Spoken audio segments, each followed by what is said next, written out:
কুতবুল আলম শাইখুল ইসলাম হুসাইন আহমদ মাদানী রহমতুল্লাহি আলাইহি ইন্তেকাল হয়ে গেল। ডাক্তার আনা হলো। ডাক্তার আইসা যখন চেক করে বডিটার মধ্যে রূহ আসেনি না নাই, পালসে হাত দেয়, দেখে পালস নাই, লোকটা মারা গেছে। কিন্তু যখনই মেশিন লাগায় ডাক্তার বুকে চেক আপ করে, বুকে যখন চেক আপ করে তখনই ডাক্তার লাফ দিয়ে উঠে। ডাক্তার চোখগুলো বড় বড় করে কয়, তোমরা বলতেছো লোকটা মারা গেছে, আমিও দেখতেছি উনি মারা গেছেন, কিন্তু আমার মেশিন বলে ইনি এখনো জীবিত। কেমনে কেমনে কয়, আমার মেশিনের মধ্যে তার কলব থেকে আল্লাহ আল্লাহ জিকির বের হইতেছে। এজন্যই বেলাল হাবশি বলে, ভাই আবু বকর, আমি চেষ্টা করলেও পারি না, পারি না, পারি না, আমার আল্লাহর নাম আমি মুখ থেকে ছাড়তে পারি না। আবু বকর সিদ্দিক চলে গেলেন মায়ের নবীর কাছে। যায় তিনি বলতেছেন, ইয়া রাসূলুল্লাহ, ওগো নবীজি, বেলালকে বেঈমানরা মেরে ফেলবে, উমাইয়া মেরে ফেলবে, হিংস্র যুবকগুলি বেলালকে মেরে ফেলবে। নবী গো, আপনি আমাকে অনুমতি দেন, আমি উমাইয়ার কাছ থেকে বেলালকে কিনে নিয়ে আসব। আল্লাহর নবী তখন বলেন, আবু বকর, বেলালকে তুমি যেই পয়সা দিয়ে কিনবা, এই পয়সার মধ্যে আমি নবীরও কিছু পয়সা নিয়ে যাও, যেন কিয়ামতের ময়দানে আমি আমার আল্লাহর সামনে বলতে পারি, মাবুদ, তোমার বেলালকে কিনার মধ্যে শুধু আবু বকরের টাকা ছিল না, আমি নবীরও কিছু পয়সা ছিল। এরে আবু বকর, জানো না, জানো না আমার বেলালের দাম আমার আল্লাহর কাছে কি পরিমাণ। এত দামি হয়ে গেলেন বেলাল, এত দামি হয়ে গেলেন ঈমান আমলের কারণে। আর আবু জাহেলের ঈমান না থাকার কারণে দামি মানুষটা এত নিকৃষ্ট হয়ে গেল, আর কম দামি মানুষটা ঈমান আমলের কারণে এত দামি হয়ে গেল। আমার নবী মদিনার মসজিদের ইমাম, নবীর পিছনে ইকামত দেয় বেলাল হাবশি, আল্লাহু আকবার। মদিনার মায়ার নবী, দয়ার নবীর পার্সোনাল সেক্রেটারি হয়ে গেলেন বেলাল, মায়ার নবীর পিএস হয়ে গেলেন বেলাল। এমন পিএস হলেন, আমার নবীর সাথে যেই সাক্ষাৎ করতে হতো বেলালের পারমিশন লাগতো। এমনকি আবু বকর সিদ্দিক যদি নবীর সাথে দেখা করতে হতো তবু বেলালের পারমিশন লাগতো। হযরত ওমর ফারুক যদি আমার মায়ার নবীর সাথে একান্তে দেখা করতে হতো বেলালের পারমিশন লাগতো। আল্লাহু আকবার। আর একটু জোরে কন্যা আল্লাহু আকবার। এত দামি, এত দামি আল্লাহ তারে বানায় দিচ্ছেন, এত দামি। মায়ার নবীর কাছে মানুষজন দেখা করতে আসে, বেলাল সবার মেহমানদারি করেন। কখনো কারো কাছ থেকে ধার এনেন, কখনো কারো কাছ থেকে ঋণ এনে বেলাল ওই মেহমানদারি করতেন। এইভাবে মেহমানদারি করতে করতে একবার এক ইহুদির কাছে বেলালের অনেক টাকা, বেলাল ঋণী হয়ে গেলেন।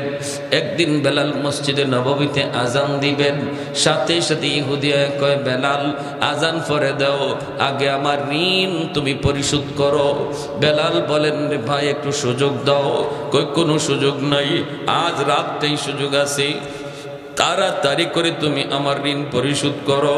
বেলাল বলেন, আজ রাতে তো পারবো না, আমাকে 3টা দিন সময় দাও।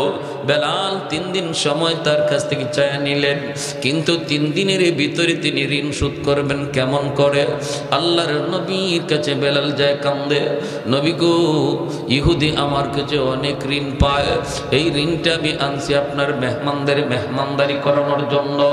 এখন তো সে আমাকে আজান দিতে দেয় না, আজানের আগে আমার রাস্তা আটকায় দেয়। আল্লাহর নবী রহমতের নবী বলেন, বেলাল কেমন করে তোমাকে সাহায্য করব? আমি নবীর কাছেও তো এমন নাই তোমাকে সাহায্য করার মতো। বেলাল তখন বলেন, নবী গো, তাহলে অনুমতি দেন, আমি মদিনার বাহিরে কোথাও চলে যাব, যাইয়া আমি কাজ করব, দিন মজুরির কাজ করব, যা পাই তাই কাজ কর্ম কইরা আমি তার ঋণটা পরিশোধ করার চেষ্টা করব। আল্লাহর নবী, মায়ার নবী, দয়ার নবী তিনি অনুমতি দিয়ে দিলেন। বেলাল রাতের বেলা তিনি কাপড় চোপড় গোছাইতেছেন। ফজরের পরেই বেলাল চলে যাবেন অন্য কোথাও, মদিনার বাহিরে তিনি কাজকর্ম করতে যাবেন। এইদিকে আমার মায়ার নবীর চোখেও ঘুম নাই। আমার মায়ার বেলাল আজ রাত পরই আমার কাছ থেকে চলে যাবি, বেলালেরও চোখে ঘুম নাই। আমার নবীকে কাল থেকে আমি আর দেখতে পাবো না। সারা রাত বেলালের চোখের পানি ঝরে, আর তিনি কান্দে, আর তিনি কান্দে।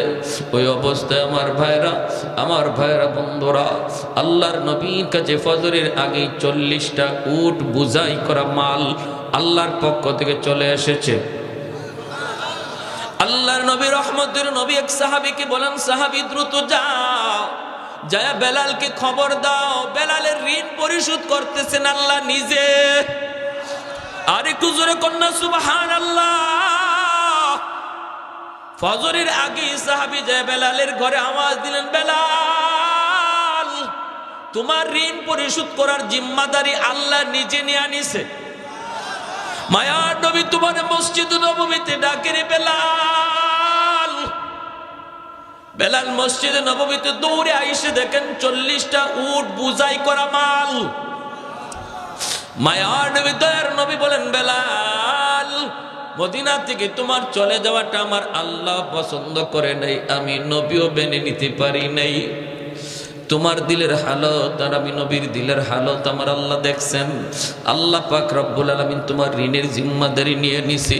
যাও, যতগুলি টাকা ওই ইহুদি পাইব, আরো যারা পাইব ঋণগুলা পরিশোধ করো, বাকি মাল গরিবদের ভিতরে বন্টন করে দাও।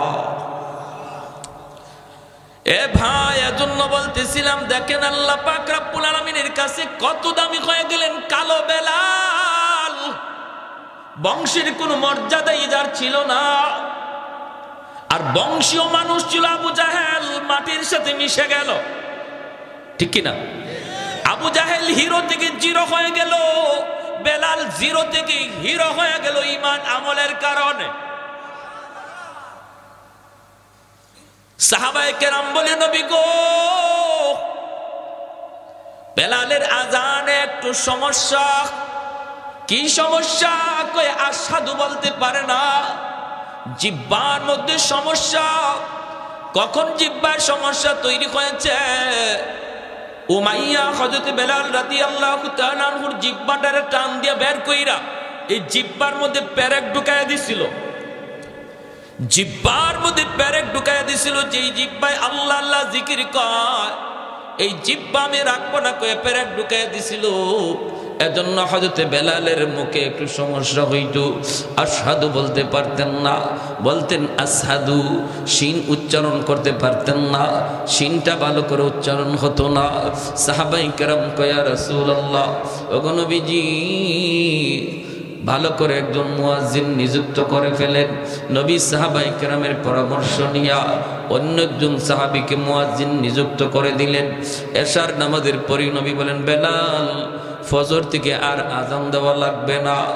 এই কথা শুনতেই যেন বেলাল হাবশির মাথায় আসমান ভেঙে পড়ল।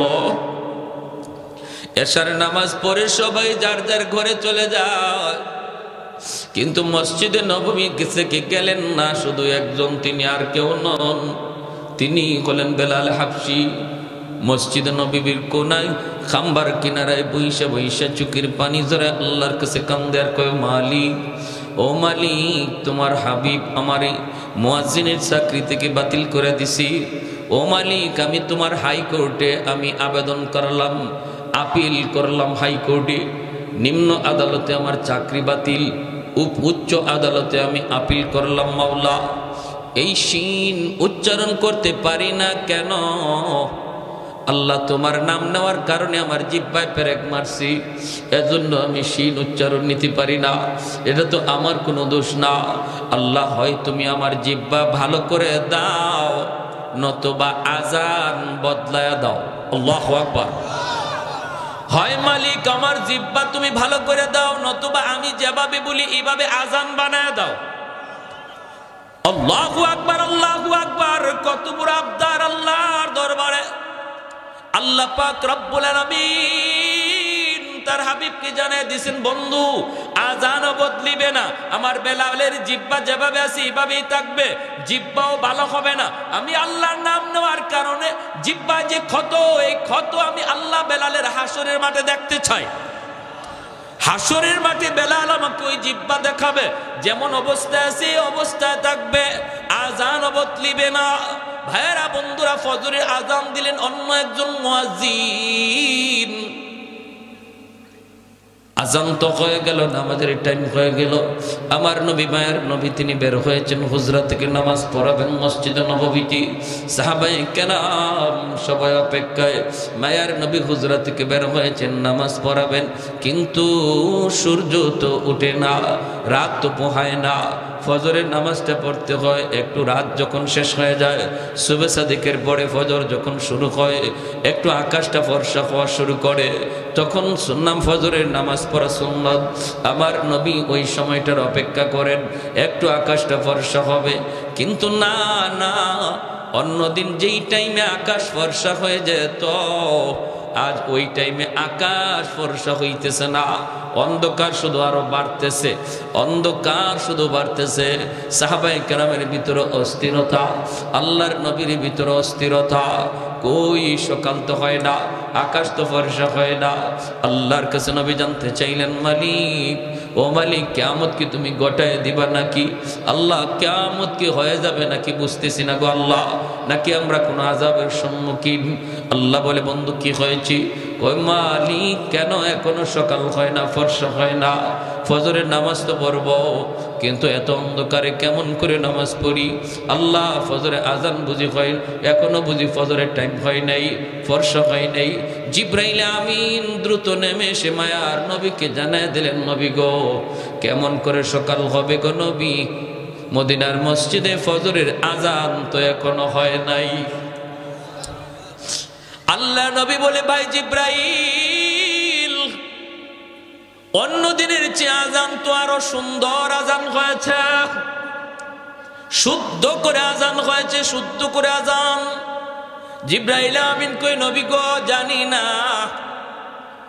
তবে অন্য দিনের আজান আমরা আসমানের ফেরেশতারাও শুনতে পাইতাম, শুধু আমরা না, আরশের মালিক আরশে বইসা শুনতেন। কিন্তু আজ ফজরে আজান আমরা আকাশের ফেরেশতারা শুনি নাই, আল্লাহ নিজেও শুনে নাই, এজন্যই রাত শেষ হইতেছে না। ওগো নবীজি, বেলাল আজান না দেওয়া পর্যন্ত রাত কিন্তু পোহাবে না। মায়ার নবী, দয়ার নবী কয়, বেলাল, আমার আল্লাহর কাছে এত দাবি হয়ে গেছে বেলাল, আমরা তো বুঝতে পারি নেই রে বেলাল, দ্রুত আজান দাও। বেলাল আজান দিলেন, রাত পোহালো, দিনের আভাস দেখা গেল। জোরে করুন সুবহানাল্লাহ। রমজান শরীফ, মায়ার নবী সেহরি খাইতেছেন। রমজানে সেহরি খাওয়া কি সুন্নত, ঠিক না? সেহরি খাওয়া সুন্নত। একটা খেজুর হইলেও একটু সেহরি খাবেন, সুন্নত আদায় হবে। তবে যদি কেউ সেহরি না খায়, রোজা হবে না তা না। সেহরি যদি কেউ ঘুমের তালে খাইতে না পারে, রোজা হবে। উনি যদি রোজা রাখতে চায়, রোজা রাখতে হবে। রোজা রাখতে চায় না, রোজা রাখতে হবে। সেহরি না খাইলেও রোজা রাখতে হবে।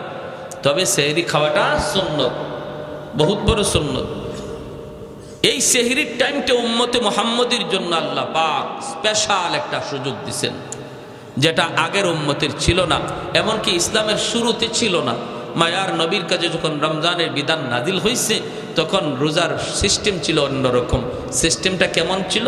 সিস্টেম ছিল সকাল থেকে নিয়ে সন্ধ্যা পর্যন্ত রোজা রাখবে, এরপরে ইফতার করার পরে যদি কেউ ঘুমায়া পড়ে, তাহলে আর খাওয়ার সুযোগ নেই। ঘুম থেকে উঠটা রাত যদি থাকেও রাতে আর খাওয়ার সুযোগ নেই। ঘুমায় গেলেই তার ঘুম থেকে রোজা শুরু। এখন রাত 12টার সময় সে ঘুমাক, রাত 12টার থেকে তার রোজা শুরু হয়ে গেছে। একদম পরের দিন সেই ইফতার পর্যন্ত, মাগরিব পর্যন্ত রোজা রাখতে হবে। এটা ছিল ইসলামের প্রথম জমানার রোজার বিধান। এতে করে নবীর একজন সাহাবী হযরত কায়েস রাদিয়াল্লাহু তাআলা আনহু, পবিত্র কোরআনের সূরাতুল বাকারার মধ্যে আল্লাহ পাক এই আয়াত নাজিল করেছেন নবীর এই সাহাবীর ব্যাপারে। হযরত কায়েস রাদিয়াল্লাহু তাআলা আনহু ইনি একজন দিনমজুর ছিলেন, একজন কৃষক ছিলেন। সারাদিন জমিতে সে মরুভূমিতে কামকাজ করেন, রোজা রাখা কামকাজ করছেন। ইফতারের সময় আসছেন, আইসা তিনি বিবিরে বলতেছেন, বিবি গো, সারাদিন কাম করছি, খুব ক্লান্ত, কিছু আছে ইফতারি কিছু আছে? ইনি বলে, আমি আপনার কাছে আনতেছি, ইফতারি রেডি নাই, রেডি করে আনতেছি, আপনি একটু ধৈর্য ধরেন, একটু ধৈর্য ধরেন। কইতেই সারাদিনের ক্লান্ত মানুষ তো একটু খালি হেলান দিছেন, আর হেলান দিতেই ঘুম চলে আসছে। বলুন তো দেখি, ঘুমাইলে পরে আর খাওয়ার সুযোগ আছে? কথাটা বুঝছেন? উনি ঘুমায় গেছেন, ক্লান্ত মানুষ তো। দেখবেন রিক্সাওয়ালা মানুষ রমজান মাসে রিক্সা চালায় চালায় হঠাৎ করে একটা গাছের নিচে যখন ক্লান্ত হইয়া মাথাটাকে হাতটারে বালিশ বানায় যখন খালি শোয়, নাক ডাকায় ঘুমাইতে শুরু করে, ঠিক না? ঘুমায় যায়। তো উনি ঘুমায় গেছে। বিবি সাহেব আসছে, আইসেই যখন দেখে বিবি স্বামী ঘুমায় গেছে, ইন্না লিল্লাহি ওয়া ইন্না ইলাইহি রাজিউন। তখন উনি ঘুম থেকে লাফ দিয়ে উঠছে। দুজন হাত পা সেইরা একদম অসহায় হয়ে দাঁড়ায় রয়েছে। বিবি সাহেব কাঁদতেছে, স্বামী গো, এখন তুমি কেমনে রোজা রাখবা? রোজা তো রাখবাই, তো রোজা রাখতে গেলে এখন অবস্থাটা কি হবে? সারাদিন গেছে, তুমি কিছু খাও নাই, এখন ইফতার করবা, একটু দেরি হইতে তুমি ঘুমায় গেলা, ঘুমাইছো তো, এখন আর তোমার খাওয়ার সুযোগ নেই, এখন কেমনে কি করবা? এনে না খাইয়া এই রাত থেকেই রোজা রাখা শুরু হয়েছে। সারাদিন ক্ষুধার্ত তৃষ্ণার্ত, আবার সারা রাত গেল না খাওয়ায়। পরের দিনও রোজা শুরু হয়ে গেছে। পরের দিন রোজা শুরু হয়েছে, যখন দুপুর হয়ে গেছে তখনই উনি ওনার মাঠেই যেখানে কাজ করতে বেহুশ হয়ে পড়ে গেছেন। বিবি সাহেব আল্লাহর নবীর কাছে গিয়া বলতে, ইয়া রাসূলুল্লাহ, আমার স্বামীর এই অবস্থা। আল্লাহর নবী, রহমতের নবী, আল্লাহর কাছে আবদার করলেন, মালিক, আমার উম্মতের জন্য বিধানটা কঠিন হয়ে গেছে, আল্লাহ একটু আসান করো। সাথে সাথে আল্লাহ পাক জিব্রাইল আমিন মারফতে কোরআনের আয়াত নাজিল করে ওই সাহাবীর দিকে লক্ষ্য করে আল্লাহ জানাই দিলেন, বন্ধু, আজ থেকে তোমার উম্মতের বিধান আমি আসান করে দিলাম। ঘুমাইলে আর রোজা শুরু হয়ে যাবে এমন না, সারা রাত সেহরি পর্যন্ত সে খাইতে পারবে। এখন ঘুমাক আর উঠুক, খাওয়ার টাইম সারা রাত। তাহলে নবীজির সাহাবীরাও উম্মতির জন্য রহমত, ঠিক না? একজন সাহাবীর কারণে আমরা রোজার বিধানটা আসান পাইছি, আর নাইলে কিন্তু আমাদেরও এইরকমই হইতো।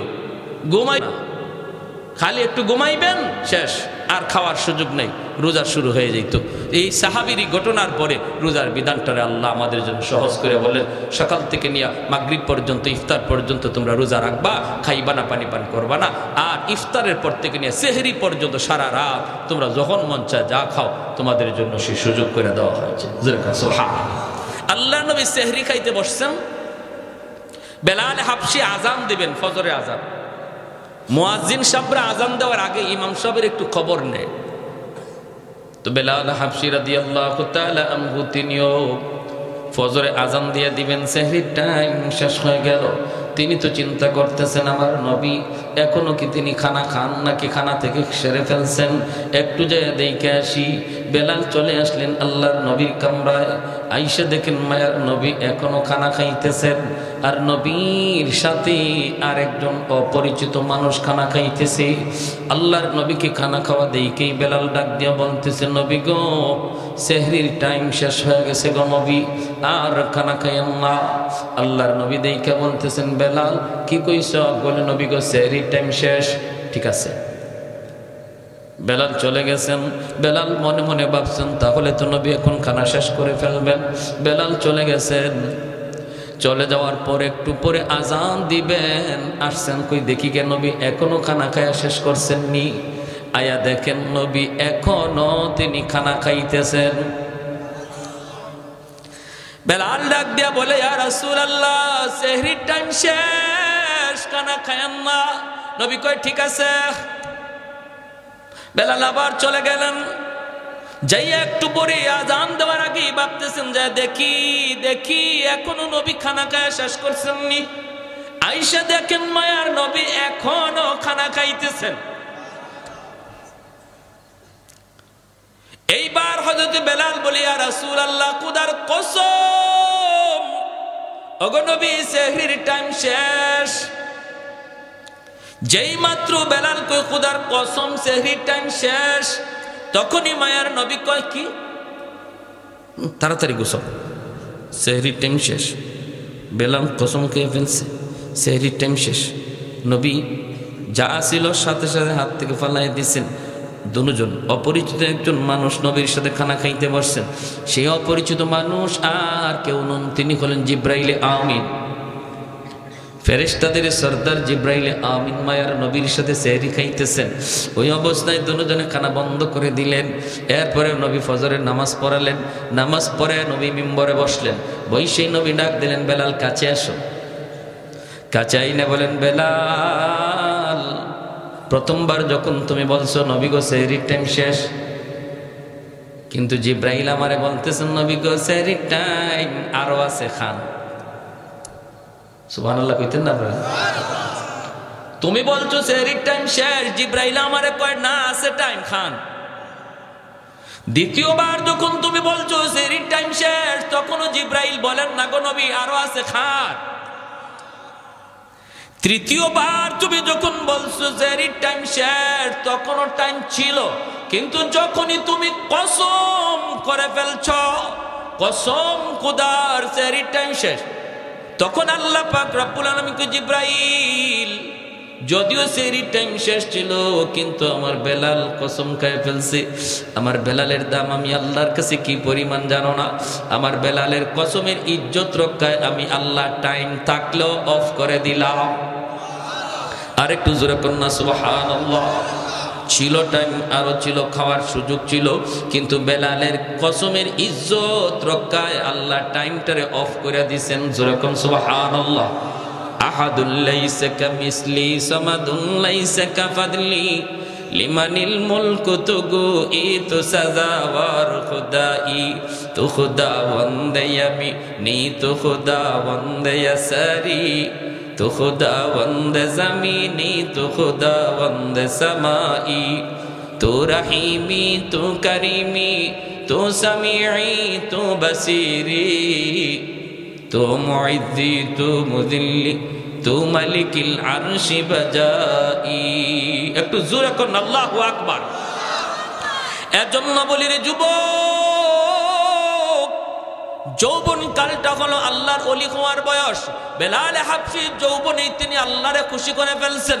যৌবন কালেই তিনি জিরো থেকে হিরো হয়েছেন। যৌবন কালেই তিনি ছিলেন গোলাম, গোলাম থেকে মায়ার নবীর পার্সোনাল সেক্রেটারি হয়েছেন। যৌবন কালেই বেলাল মসজিদে নববীর মুয়াজ্জিন হয়েছেন। আল্লাহু আকবার জোরে কর। তোমার যৌবন কালটা হলো আল্লাহকে খুশি করার বয়স। কারণ যৌবনে যখন যুবক আল্লাহর গোলামি করে, যৌবনকালে যুবককে যখন মসজিদে পাওয়া যায়, একজন যুবককে যৌবনে যখন রোজা রাখতে দেখা যায়, যৌবনকালে যখন বাপ মার সেবা করতে পাওয়া যায়, যৌবনকালে যখন মুরব্বীদের শ্রদ্ধা করতে দেখা যায়, যৌবনকালে যখন আল্লাহর ভয় অন্তরে পাওয়া যায়, গান বাজনার আয়োজন করে না, করে তো করে ওয়াজ মাহফিলের আয়োজন করে, ওই যুবক যৌবনে ওলির খাতায় নাম উঠায় নেয়। লা ওয়ারাকাল কাফি, মায়ের নবী বলেন যার গুনাহ করার সুযোগ ছিল, সামর্থ্য ছিল, এরপর আল্লাহর ভয়ে যে যুবক গুনাহ করে না, সুযোগ ছিল রাতের অন্ধকারে জিনাবে বিচার করার, সুযোগ ছিল দরজা বন্ধ কইরা খানা খাইয়া মানুষের সামনে রোজাদার সাজার, সুযোগ ছিল দরজা বন্ধ করে পানি পান কইরা মানুষের সামনে রোজাদার সাজার, এরপর যেই যুবক যৌবনে আল্লাহরে ডরাইয়া মানুষের চোখে ফাঁকি দিলেও আল্লাহর চোখে ফাঁকি দেওয়া যায় না, এই বিশ্বাস অন্তরে নিয়ে যে যুবক সর্বদা আল্লাহর ভয় অন্তরে রেখে চলছি, মায়ার নবী দয়ার নবী বলেন ওই যুবকের কলিজার দিকে তাকাইয়া আল্লাহ পাক আসমান জমিন এখনো টিকায় রাখছি, নতুবা জমিন প্রতিনিয়ত আল্লাহর কাছে আবদার করে, মালিক আর কত আমি গুনাহগারের পায়ের আওয়াজ শুনবো, আর কত আমি সুদখোরের 5তলা বিল্ডিং এর লোড নিব, আর কত আমি ঘুষখোরের 10তলা বিল্ডিং এর লোড নিব। আলা কুল্লা ইয়াউমিন ওয়াল আরদু ইস্তাজিলু রাব্বাহু আবতালিউ ইবনা আদম ফি কারি, মালিক অনুমতি দাও, অনুমতি দাও, এই ফরিদপুরের গুনাহগারগুলির আমি জমিনের ভিতরে গিলে ফেলি, আমি সুদখোরের 5তলা বিল্ডিংটা গিলে ফেলি, তুরস্কের জমিন 5তলা 10তলা বিল্ডিং গিলে ফেলেছে, সিরিয়ার জমিন 50,000 মানুষ গিলে ফেলেছে। আল্লাহ পাক বলে হাদিসে কুদসি, আল্লাহ পাক বলে শুধু তুরস্ক আর সিরিয়ার জমিন নয়, বাংলার জমিন ফরিদপুরের জমিন, সিলেটের জমিন, সর্বকালের সর্বযুগের সর্ব জায়গার জমিন আল্লাহর কাছে আবদার করে, মালিক আর কত আমি গুনাহগারের পায়ের আওয়াজ শুনবো? আসবিরু ইলা মাতা আসবিরু, ধৈর্য ধরবো তো আর কতকাল ধৈর্য ধরবো? আল্লাহ বলেন ওয়াল বাহরা ইস্তাজিলু রাব্বাহু, সাগর মহাসাগর গুলো এমন প্রতিনিয়ত আবদার করে, ও মালিক আমি কক্সবাজার সমুদ্র সৈকত, ওই কক্সবাজার সমুদ্র সৈকতের পারে আইসা নাফরমান কত গুনাহ করে, আমি সমুদ্র আর কত দেখব, আর কত আমি গুনাহগারের গুনাহ দেখব গো মালিক। আমার পারে আইসা তোমার কত গোলাম আমার দিকে তাকায় সুবহানাল্লাহর জিকির করে, তোমার কুদরত নিয়ে ভাবে, কিন্তু কত নাফরমান সাগরের পারে আইসা গুনার আয়োজন করে। ও মালিক এই গুনাহগারগুলি জমিনরে নাপাক করে ফেলেছে, আমাকে অনুমতি দাও আমি পানি নাপাক জমিন পাক বানায় দিই। আল্লাহ পাক রব্বুল আলামিন বলে চুপ কর, এ জমিন থাম থাম, আমি আল্লাহ দেখতেছি এই জমিনে কেমন অন্যায় হয়, আমি আল্লাহ দেখতেছি এই জমিনে কেমন অন্যায় হয়, কেমন অপরাধ হয়, কেমন গুনাহ হয়, কেমন জুলুম হয়, এরপরও আমি কেন ধরি না জানোনি? কারণ এই মানুষকে আমি আল্লাহ বড় আদর করে বানাইছি, এই মানুষকে আমি আল্লাহ বড় আদর করে বানাইছি। আসমান আল্লাহ বানাইছেন কুন ফায়াকুন বইলা, জমিন আল্লাহ বানাইছেন কুন ফায়াকুন বইলা, ফেরেশতা আল্লাহ বানাইছেন কুন ফায়াকুন বইলা, কিন্তু আমারে আপনারে আল্লাহ পাক কুন ফায়াকুন বইলা বানায় নাই। আমারে আপনারে যখন আল্লাহ বানাইছে, আল্লাহ বলে খালাকতু বিয়াদাইয়া, আমি আল্লাহ আমার নিজের হাত দিয়া বান্দা বান্দিরে বানাইছি। কারণ এই চেহারার মধ্যে এত দামি কপাল, এই কপাল দিয়া বান্দা আমার কুদরতি কদমে সেজদা দিবে, এই কপালটার এত দাম, এই কপাল ফেরেশতাদের হাতে বানাইলে হয় না, এই কপাল কুন ফায়াকুন বললে হয় না, আমি আল্লাহ নিজের হাতে বানাইছি। এই জমিনের মধ্যে এখনো এমন 4টা শ্রেণী আছে, লাউলা মাশাইখু রুকা ওয়াশ শাবাবু খুশা ওয়াল আতফালু রুদ্দা ওয়াল আনআমু রুদ্দা। আল্লাহ বলে এখনো জমিনের ভিতরে এমন আমার কিছু বান্দা বান্দি আছে, চুল দাড়ি তার সাদা হয়ে গেছে, কোমরে তার ব্যথা, হাঁটুতে তার ব্যথা, আমি আল্লাহর কদমে সেজদা দিতে তার কষ্ট হয়, এরপরও কষ্ট করে করে আমি আল্লাহকে সেজদা দেয়। তার সেজদার দিকে তাকাইলে জমিনের প্রতি আমি আল্লাহর মায়া লেগে যায়। ওয়াশাবাবু খুশা, আল্লাহ বলে 2 নম্বর কোন জমিনে এমন কিছু যুবক যৌবনের পাগলামি করে না, গুনার আয়োজন করে না, নানা যৌবনে তার মাথায় টুপি পাওয়া যায়, যৌবনে তার মুখে দাড়ি দেখা যায়, যৌবনে তার মসজিদে পাওয়া যায়, যৌবনে তার রমজানে রোজা রাখতে দেখা যায়, যৌবনে মুরব্বিদের শ্রদ্ধা করতে পাওয়া যায়, যৌবনে আলেমদেরকে তাজিম করতে দেখা যায়। ওই যুবকের কলিজার দিকে যখন আমি আল্লাহ তাকাই, তখন এই গুনাহগার জমিনের প্রতি আমি আল্লাহর মায়া লেগে যায়। এজন্য বলি যুবক, যৌবন কালটারে অনেক মূল্যায়ন করো। যত আল্লাহর ওলি হইছেন এই জমিনে সবাই ওলি হইছেন যৌবন কালে, যৌবন কালেই সবাই অলির খাতায় নাম লেখাইছেন। অতএব নিয়ত করো রমজানের রোজা একটাও ছাড়বো না, তারাবির নামাজ আমি ছাড়বো না, রমজানে আমার আল্লাহ নারাজ হয় এমন কোনো কাম করবো না। যখনই তুমি এমন নিয়ত করবা, এমন নিয়ত করবা, সাথে সাথে আল্লাহ পাক রব্বুল আলামিন তোমার উপর খুশি হয়ে যাবে। আর মুরব্বীদের সাথে বেয়াদবি করবা না, কারণ সাদা দাড়ি সাদা চুল মুরব্বী আল্লাহর কাছে বড় দামি, বড় দামি। মুরব্বী বাবাজি যখন আল্লাহর কাছে হাত উঠায়, আল্লাহ বলে তখন আমার লজ্জা লাগে, লজ্জা। আলী রাদিয়াল্লাহু তাআলা আনহু একজন মুরব্বীর শ্রদ্ধা করছিলেন কেমনে? মসজিদে নববীতে নামাজের জন্য রওনা দিছেন, চিকন একটা গলি, এই গলির মধ্যে একজন মুরব্বী লাঠিতে বর দিয়া কোমরটা বাঁকা হয়ে গেছে মুরব্বীর, আস্তে আস্তে গলি পার হইতেছি। হযরত আলী মনে মনে ভাবেন, আমি যদি আমার মায়ার নবীকে নামাজের প্রথম রাকাতেই পাইতে হয়, তাহলে আমার একটু দ্রুত যাওয়া লাগবে, আর দ্রুত গেলে মুরব্বীকে একটু ধাক্কা দিতে হয়, চাচা আমার একটু সাইড দেন, একটু সাইড দেন, এইভাবে চাপ দেওয়া যাইতে হয়। হযরত আলী কয় না, মুরব্বী মুরব্বী হওয়ার কারণে আমার আল্লাহর কাছে বড় দামি। আল্লাহ যারে সম্মান দেয় আমিও তারে সম্মান দিব। লাগলে আমার 1 রাকাত নামাজ ছুটে যায়, ছুটে যাবে। মায়ার নবী মসজিদের নববীতে নামাজে দাঁড়ায় গেছেন, আল্লাহ নবী রুকুতে চলে গেছেন। আলী তো ওই মুরব্বীর পিছনে পিছনে আস্তে আস্তে আসতেছেন। এই দিকে আমার মায়ার নবী রুকুতে গেলেন।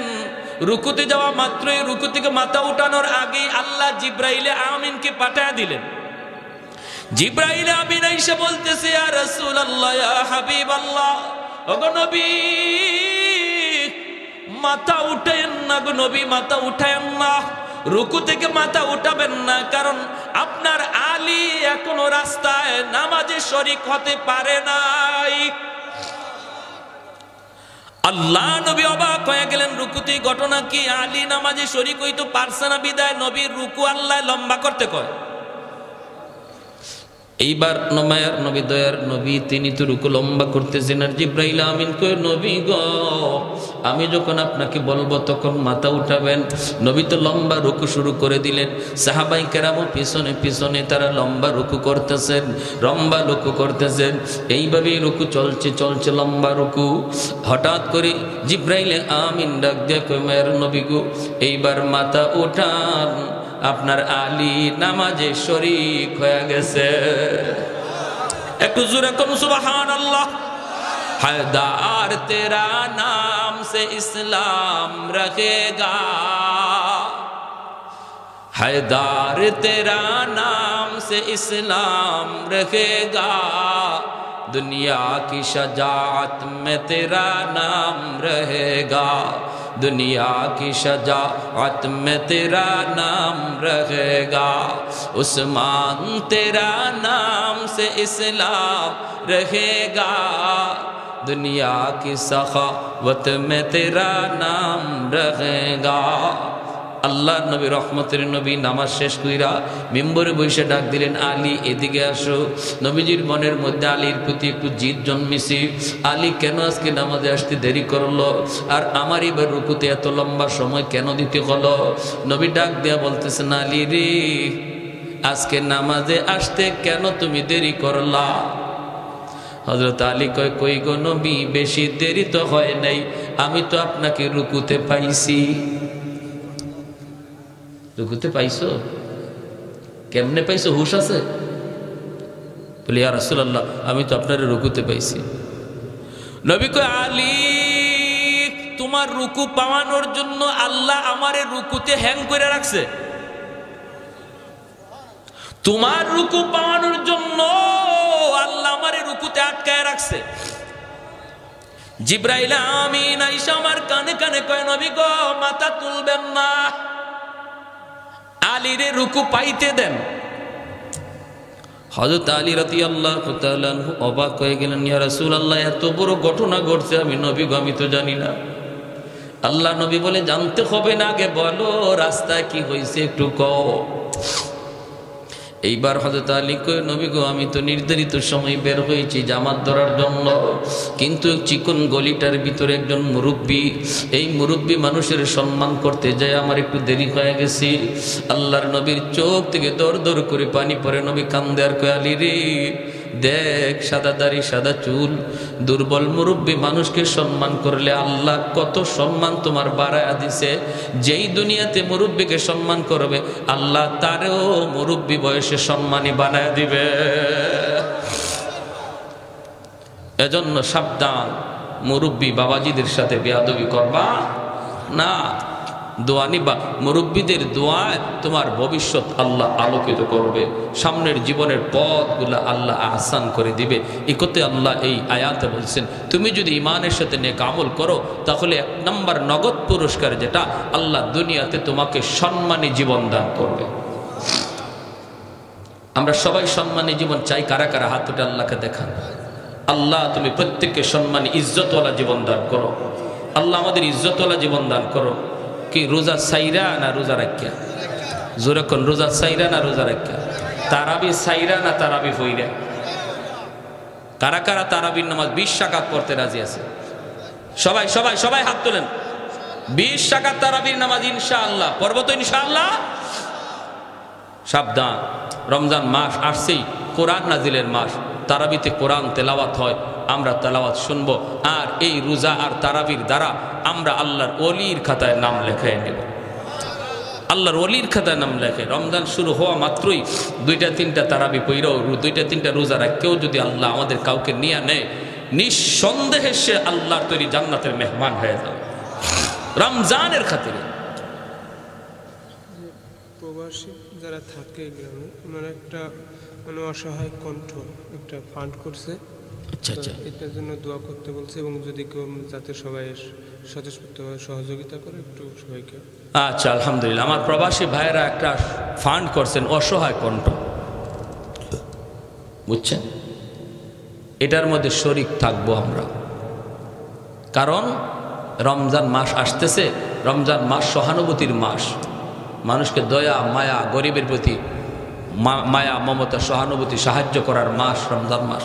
এই রমজান মাসে আমরা ফান্ডটাকে মজবুত করব ইনশাআল্লাহ। সবাই শরিক থাকবো। রাজি আছেন ইনশাআল্লাহ? আল্লাহ আমাদের প্রত্যেককে যা কিছু শুনলাম আমল করার তৌফিক দান করুন, এবং আগত রমজান আল্লাহ আমাদের হায়াতে পাওয়ায়া আল্লাহর ওলির খাতায় আমাদের সবার নাম আল্লাহ লিখাই দিন। বিশেষ করে যে যুবকরা এত সুন্দর আয়োজন করলো, এত সুন্দর আয়োজন, এই যুবকদেরকে আল্লাহ যৌবনে আল্লাহ তার ওলির খাতায় নাম উঠাইয়া দেন। সবাই বলি আমিন। ওয়া আখির দাওয়ানা আনিল হামদুলিল্লাহ।